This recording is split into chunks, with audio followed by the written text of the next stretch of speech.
باقی مال کے سلسلے میں، اس کے سلسلے میں، اس کے سلسلے میں، گناہ کے سلسلے میں آدمی جلدی کرتا ہے۔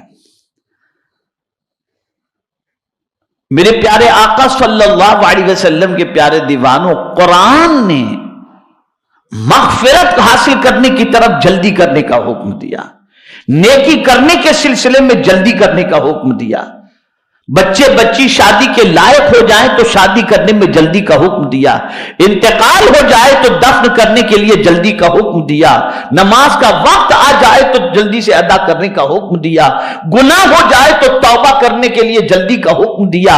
یہ ساری چیزیں جلدی کرنے کی، لیکن اسی میں بندہ لیٹ کرتا ہے، اسی میں بندہ لیٹ کرتا ہے۔ تو عرض یہ کر رہا تھا، اللہ عز و جل جانتا ہے، اس کو بھی اسی آیت میں اللہ نے فرمایا ان اللہ بالغ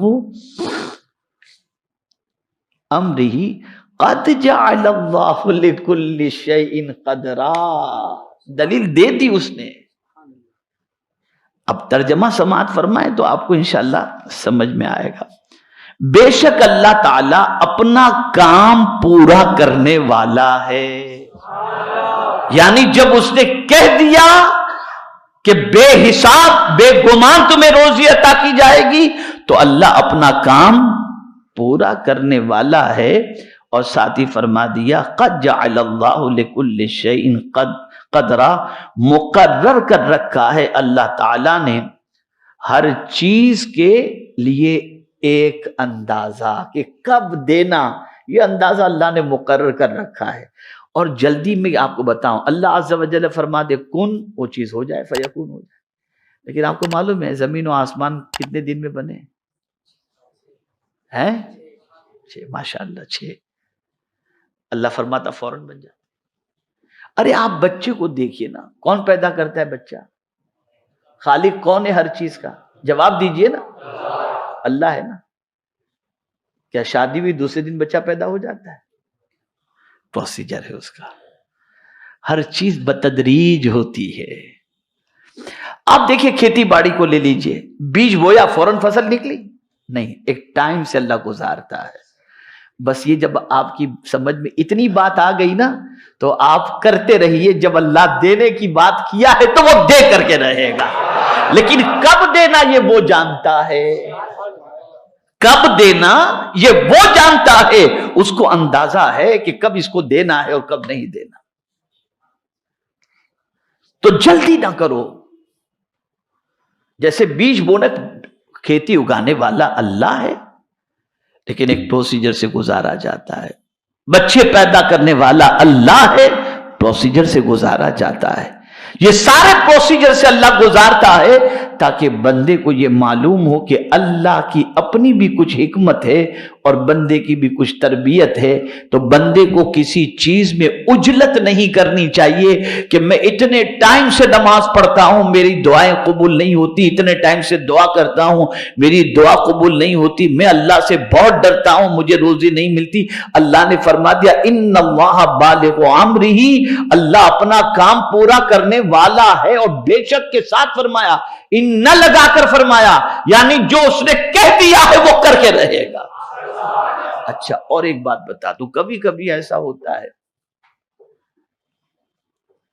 کہ انسان کی ہوئی نیکی جو ہے نا اس کی 7ویں پشت کے بچے کو فائدہ پہنچاتی ہے۔ یتیم کا خزانہ زمین میں دفن تھا، دیوار گرنے والی تھی، حضرت خضر نے روک لیا، موسیٰ علیہ السلام ساتھ میں تھے۔ اب روکنے کی وجہ کیا تھی؟ وہ زمین کے اندر جو خزانہ تھا وہ نکل آتا تو لوگ لوٹ لیتے، تو اس یتیم کے خزانے کی حفاظت کے لیے اللہ عز و جل نے حضرت خضر رضی اللہ تعالی عنہ کو مقرر فرما دیا اور اس یتیم کے خزانوں کو ضائع ہونے سے بچا لیا۔ تو پوچھا گیا کہ یتیم بچوں کی کون سی نیکی ہے کہ ان کا خزانہ محفوظ رہا؟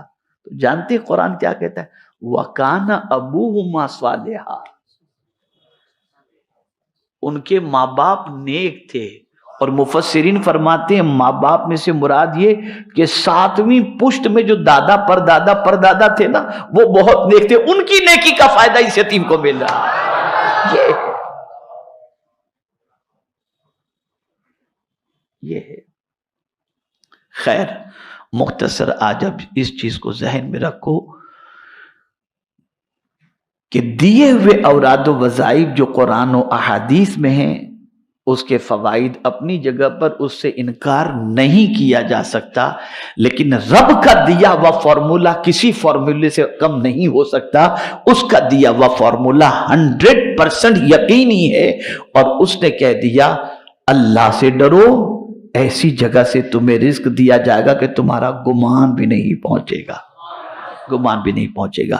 تو رزق کا دوسرا دروازہ ہے اللہ سے ڈرنا۔ کس سے ڈرنا؟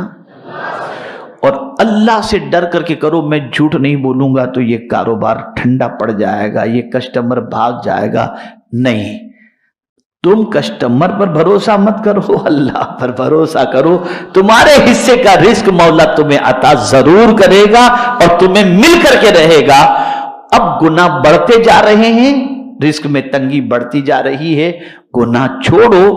یہی وجہ ہے کہ اللہ والے گناہ نہیں کرتے تھے، گناہ سے بچتے تھے، تو مٹی کو ہاتھ لگاتے تھے تو سونا بن جاتا۔ کیوں؟ ان کی نگاہیں بھی پاک تھی، ان کی زبان بھی پاک تھی، ان کا وجود بھی پاک تھا۔ وہ ہر چھوٹے سے چھوٹے گناہ سے بھی بچنے کی کوشش کرتے تھے۔